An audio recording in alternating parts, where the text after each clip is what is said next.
Tenho raízes fincadas na terra e terra entre os dedos da mão. Sinto minha alma no pau de arara, no navio negreiro ou numa embarcação. Ou dá-me força, rainha Dandara, para enfrentar o capitão. Que não me acerte outro tapa na cara se não estiver com uma arma na mão. Em cada baque no ouvido se escuta o zumbido, zumbi dos palmares. Zumbi dos palmares.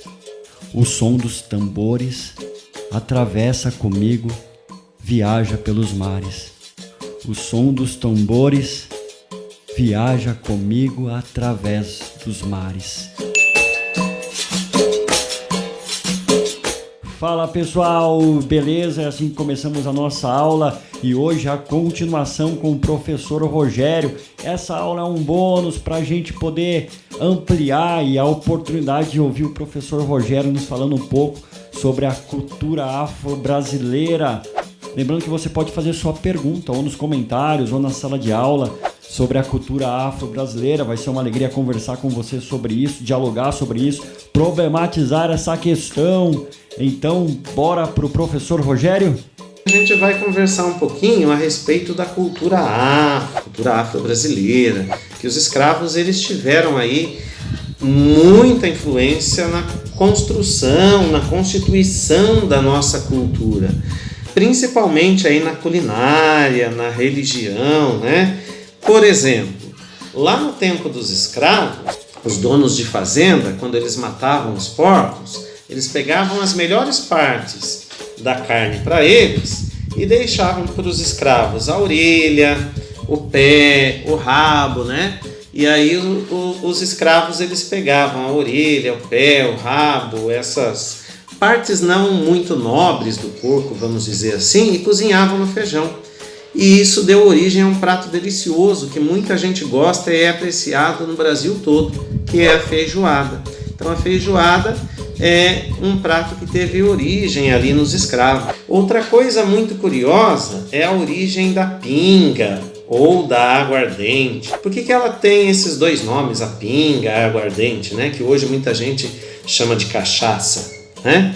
A pinga ela é resultante de um processo quando se ferve o caldo da cana para fazer rapadura, por exemplo. Os escravos eles estavam lá fazendo rapadura, produzindo a rapadura nos engenhos, e aí nos tachos eles ferviam o caldo de cana, e aquele vapor que saía batia na telha que estava fria, condensava e virava água de novo e caía novamente. Aí eles perceberam que caía uma água branca, e aí eles experimentaram aquela água e perceberam que aquela água deixava eles um pouco meio alegre, e por isso se deu o nome de pinga, que é o vapor do caldo de cana que se estava fazendo a rapadura, né, fervendo o caldo de cana, subia, dava na telha fria, condensava aquele vapor e caía de novo em forma de pinga, né, de cachaça. Essa é a origem para o nome pinga. E o nome aguardente também vem do mesmo processo de produção. Um escravo estava lá fazendo a rapadura, né? E às vezes ele tinha alguns machucados nas costas, provenientes de chibatadas que ele tomou, né? E aquela água pingava do telhado, caía nas costas e ardia o machucado que eles tinham. Por isso o nome aguardente, né? Porque ardia o machucado. A pinga ou a aguardente, que hoje muitos chamam de cachaça, teve origem com os escravos também. Uma outra contribuição dos escravos nos costumes do povo brasileiro é a questão da macumba. Muita gente associa a macumba a feitiçaria, né? a magia negra, e na verdade não é nada disso. Uma das histórias que contam a origem da macumba é a seguinte, que muitos escravos fugiam, né? Das fazendas, das assenzalas, e os escravos que já eram libertos, que já tinham fugido, sabiam que aquela pessoa, aquele fugitivo ia passar por determinados locais até chegar ao destino onde ele queria chegar para se livrar dos feitores e tudo mais, né?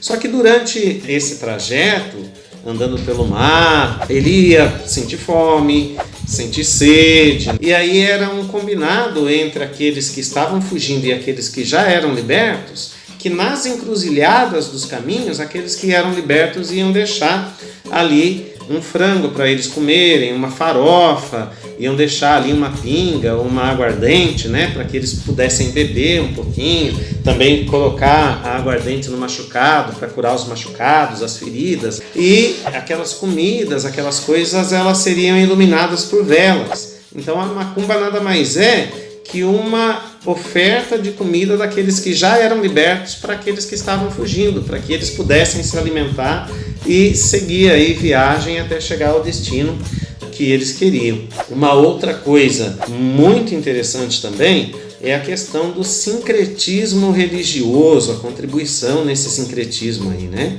Muitos de nós já ouvimos falar aí nos orixás das religiões afro. Como que surgiram esses orixás? Esses orixás, eles vieram lá da África, dos países de origem, da onde vieram os primeiros escravos aqui no Brasil, né?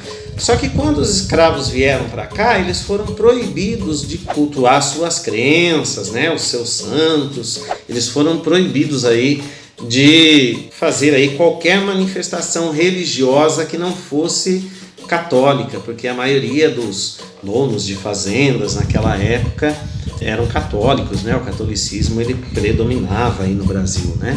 E aí os escravos, para continuarem suas crenças e tudo mais, eles começaram a disfarçar os orixás, né? Que os orixás nada mais é do que os santos das religiões afros, digamos assim, né? Aí eles começaram a disfarçar os orixás com vestimentas de santos da Igreja Católica. E aí um exemplo, Exu, por exemplo, eles vestiam de Santo Antônio. Então o Exu, na Igreja Católica, no sincretismo religioso, ele equivale a Santo Antônio na Igreja Católica. Oxalá, por exemplo, eles disfarçavam de Jesus Cristo. Ogum, por exemplo, eles disfarçavam Ogum de São Jorge. Então, no sincretismo religioso, Ogum ele equivale a São Jorge. Então, por muito tempo, para que eles pudessem aí cultuar aí as suas crenças e fazer as suas manifestações religiosas, eles acabaram aí disfarçando os orixás, e muitos escravos acabaram aí adotando como religião tanto a religião afro quanto a religião católica. E isso deu origem aí ao que nós chamamos, principalmente as pessoas chamam na Bahia, de sincretismo religioso, em que os orixás eles equivalem a um santo da Igreja Católica. Então, com essa pequena conversinha aí, a gente pôde ver o quanto os escravos e as pessoas que vieram da África contribuíram para a formação da nossa cultura. Então, eu queria deixar aí para vocês um recado de que sim, nós precisamos respeitar muito esses nossos irmãos que são aí grandes contribuidores, né? Colaboraram muito para o desenvolvimento aí desse nosso Brasilzão, né? Então eu deixo um grande abraço aí para vocês, né? E espero aí que tenha contribuído com a aula do meu amigo professor Jorge. E espero num futuro aí bem breve estar aí indo até a escola de vocês, conhecer vocês um pouquinho e conversar um pouco mais com vocês, tá ok? Um abração e até uma próxima oportunidade. Muito obrigado, professor Rogério, pela sua disponibilidade de gravar esse vídeo pra gente. Tchau, pessoal. Espero que tenham gostado do vídeo. Tchau.